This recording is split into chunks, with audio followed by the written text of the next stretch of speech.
लड़ गए तो इन्होंने गद्दारी की, दूसरे पार्टी वालों से मिलके अपने वोट जो भी थे, क्योंकि डॉक्टर सोनेलाल पटेल ने इनको एक जीप दिया था और ये जीप से ये उन्होंने पूरे राजभर बस्तियों में इनको घुमाने का काम किया। बात से उनकी लालसा देख लीजिए कि अपने रंगा बिल्ला को साथ में लेके चलते हैं। रंगा बिल्ला कौन है, किसको कह रहे हैं? अरे एक तो दोनों बेटे हैं जो इनकी औकात नहीं है। हमने कई बार कहा है, आज भी कह रहा हूं, इनकी हैसियत नहीं है अकेले अपनी पार्टी से एक भी विधायक बना दें या एक ब्लॉक प्रमुख बना दें। और कौन ऐसी पार्टी है जिससे इनका गठबंधन नहीं हुआ हो? अच्छा गिना दीजिए कौन कौन पार्टी। अच्छा तो हम गिना दे रहा। इन लोगों की पार्टी उसके साथ गए थे, फिर उसके बाद से इन्होंने अपना दल से भी समझौता किया था।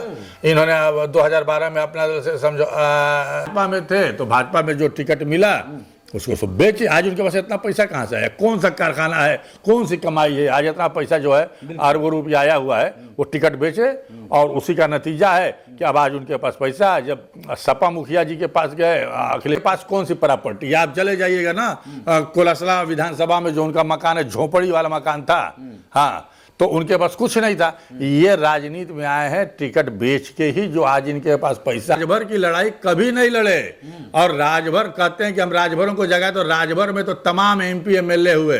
चंद्रदेव राजभर एमपी हुए, बब्बन राजभर एमपी हुए, दूधनाथ राजभर सबसे पहले एमएलए हुए थे। ये चिरई गांव, हाँ, माफियाओं के सरदार हैं। हर माफिया से इनका संबंध है और संबंध रखते हैं। कहते हैं कि लोग हमारा हाथ पकड़ना चाहते हैं, आप हमेशा हाथ पकड़ना चाहते हैं दूसरा। आप जैसे एक दिव्यांग शख्स के साथ उनका जो व्यवहार था वो बहुत ही निंदनीय है, अफसोस के लायक। ये बहुत ही घटिया बात है। उनकी सोच है, मेरा हाँ वो उनकी सोच है, लेकिन कभी मीडिया के पीछे घूमते थे। अब जरूर है कि अब मीडिया उनके जमाने में एक भार मंडली नाच हुआ करती थी, लेकिन नाच का कहाँ चर्चा होता था? जो उसमें भड़ुआ होता था उसी की वजह से उस नाच की चर्चा होती थी। बाकी जितने नाचने गाने वाले बजाने वाले होते थे कोई नहीं जानता था। उस भड़ुए की वजह से उनकी चर्चा होती। क्या सही है कि गलत है? हाँ बात तो सही है। लोग आपको नेताजी कहें, आप जो है सौदा करिए, सौदागिरी करिए।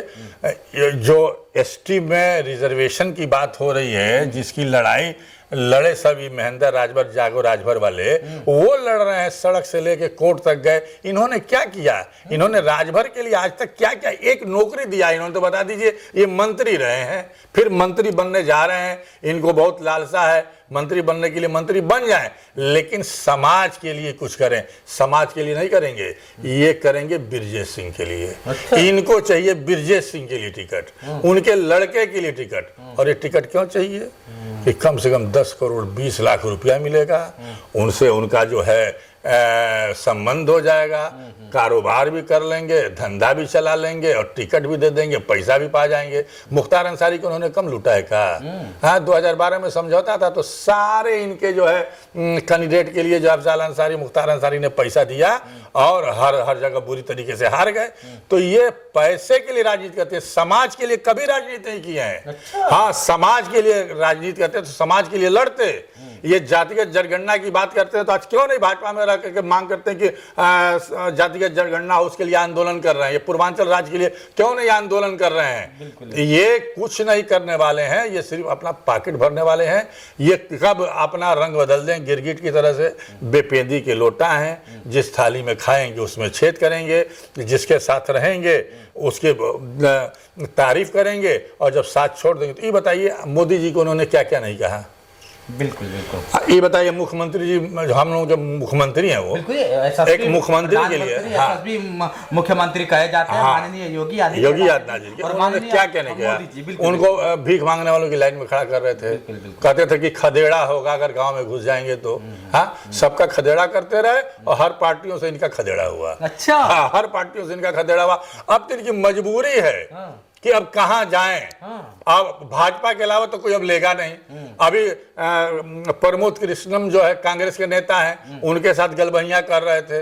तो अब ये तो चक्कर में है कि कहीं भाजपा वाले हमारी सुनेंगे नहीं, टिकट नहीं देंगे, तो जाएं किधर जाएं। हाँ। अब देख लीजिए, बहुत बड़ा खुलासा इन्होंने किया। इसलिए मैं इनसे बात कर रहा था कि पूरे लोग कहते हैं ना कि जो साथ में चला हो और जो उम्र वाला होगा वही बता पाएगा। इनके साथ में बहुत काफी क्लोज रहे और एक एक पत्ता इनके बारे में जानते थे, इसलिए मैं इनसे बात कर। चलते चलते अगर बात करेंगे, लाइट सवाल आपका होगा। जिस तरह से ये बेखौफ कह रहे हैं कि मैं बहुत जल्द मैं मंत्री बन जाऊंगा और बनने वाला हूं, ये कब कह रहे हैं कि मेरा मुहूर्त अब निकल जाएगा, मैं बहुत जल्द मंत्री बन जाऊंगा, तो क्या लगता है कि ये मंत्री बन पाएंगे? बन जाए मंत्री, और बनेंगे तो भाजपा को नुकसान होगा। अच्छा, भाजपा मंत्री बनाएगी तो भारतीय जनता पार्टी का बहुत बड़ा नुकसान होगा। योगी जी तो नहीं चाहते हैं कि मंत्री बने, क्योंकि इन्होंने ऐसी ऐसी बातें कही हैं उनके खिलाफ। तो ये मंत्री बन जाएंगे तो इनको भाजपा के लोग ही, भाजपा में जो दो फाट हो जाएगा, ये भाजपा में ही दो फाट हो जाएगा। और ये कहीं से चुनाव लड़ेंगे तो भाजपा के कार्यकर्ता ही जो है इनको चुनाव हरवाने का काम करेंगे। ये जो है ना वो क्या अभी मैंने बताया कि ये महिषासुर हैं, ये जहां जाएंगे उसका नाश कर देंगे। ये सपा में आ गए ना तो सपा की सरकार बन जाती, अगर ये नहीं रहे होते तो सपा की सरकार बनती। कहते हैं कि 125 सीट पे ला, जहाँ 40 सीट था वहाँ 125 कर देंगे। तो आपने बेटुआ कहने जिता लिए होते। हाँ, अब कहे नहीं, वहाँ जीत लिए जो कहते थे कि अखिलेश यादव से हमारा सीधा मुकाबला है घोसी में जो है, तो जिता लिए होते। हाँ, बड़ा ताल ठोक रहे थे, कितना राजभर उठ लेके आए। तो ये जहां जाएंगे ना उसका नाश होगा, और भाजपा का नाश यही करेंगे। ये अखिलेश यादव जी के ऊपर इल्जाम लगाते हैं सिर्फ टीवी में आने के लिए। अच्छा। चैनलों में आने के लिए ये बड़बोलापन बोलते हैं ताकि टीवी चैनल हमको छापे, हमको हमारा बयान लिखे। अखिलेश यादव जी के सामने इनकी हैसियत क्या है, जरा बता दीजिए। बिल्कुल। इनके बच्चों के रंगा बिल्ला की क्या हैसियत है? हाँ, अखिलेश यादव जो है खानदानी राजनीतिक धरती पुत्र के बेटे हैं, तो इनकी क्या औकात है? और इनका बेटा अखिलेश यादव के खिलाफ बोलेगा?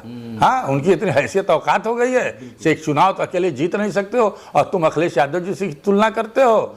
हम यही कहना चाहेंगे कि इन लोग अपने जबान पर लगाम लगाएं, और अखिलेश यादव जी के बारे में अगर उल्टी सीधी बातें बोलेंगे तो वो अच्छी बात नहीं होगी। ये तो राजभर समाज के खिलाफ भी बोलते हैं, बोले थे ना कि राजभर समाज दारू पीता है। बिल्कुल बिल्कुल, हाँ? बिल्कुल। तो ये तो हर समाज, कभी यादव समाज को बोलेंगे तो हर समाज के खिलाफ बोलेंगे, और ये दबाव बनाने के लिए 10-8 लोगों को इकट्ठा कर लेंगे मंच पे। हम तो कौमी एकता दल में देखते थे, हमने 2-3 चैनलों में बोला, आपसे ही बोल दे रहे हैं। एक राका पांडे नाम का है, आधा दिमाग का आदमी है, तो उसको मंच पे बैठा लेते थे और कहते थे कि ये राष्ट्रीय महासम्मान पार्टी के राष्ट्रीय अध्यक्ष है।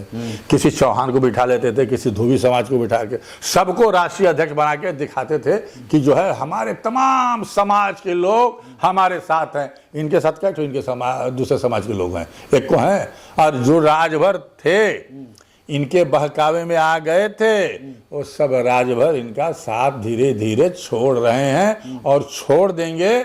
और 2024 के बाद इनकी राजनीति समाप्त हो जाएगी, इनकी राजनीति नहीं रहेगी। चाहे लाख झूठ बोलने, और झूठ बोलने में तो हम जानते हैं कि इनको गोल्ड मेडल मिलना चाहिए। कितना साल रहे हैं आप साथ में इनके? भाई जानते तो बहुत दिन से हैं, हम अपना दल में थे तो भी साथ में थे, कौमी एकता दल से भी इनका समझौता हुआ था तब भी साथ में थे। मतलब हमेशा साथ में आप रहे हैं? उनके साथ घूमते थोड़े थे हम, नहीं मतलब मीटिंगों में, सभाओं में। ये चुनाव लड़ते थे तो मुस्लिम चेहरे की इनको जरूरत होती थी, तो पार्लियामेंट के चुनाव लड़ते थे तो हम इनकी सभाओं में इनके लिए जाते थे, लोगों से अपील करते थे। तो हम समझते थे कि भाई हो सकता है कुछ करे, लेकिन सब जो है गुड़ गोबर साबित हुआ, कहीं कुछ करने वाले नहीं है, खाली सुर्खियों में बने रहना चाहते हैं। चलिए, बड़ा अच्छा लगा इनसे बात करके, लेकिन आप लोग की इनके बातों से कितना सहमत है कमेंट करके बताइएगा। आज के लिए इतना ही, बने रहे वीडियो के साथ। मैं हूं जितेंद्र और आप देख रहे थे जोश एक्सप्रेस। नमस्कार।